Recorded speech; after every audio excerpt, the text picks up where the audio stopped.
Ngayon po ay mahal na araw at tayo naanyaya na pagnilayan ang malaking pag-ibig ng Diyos sa atin.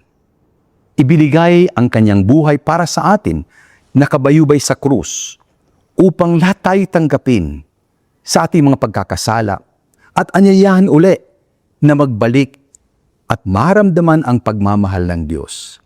Kung kaya't sa lingong ito, Holy Week, hayaan natin na pagnilayan ang malaking biyaya ng pagmamahal ng Diyos.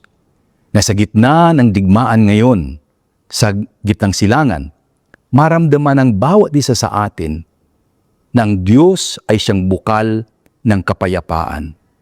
Pumasok na tayo ngayon sa mahal na araw, the Holy Week. Sana matapos ang mahal na araw na ito, samahan natin si Jesus, na sinasama tayo ni Jesus sa kanyang muling pagkabuhay. Sana ang dasal natin ngayon na matapos na ang digmaang ito at sa puso natin maikintal, sa isipan at puso natin ang tunay na kapayapaan. Pagpalain po tayo ngayon sa linggong ito, ang mahal na araw.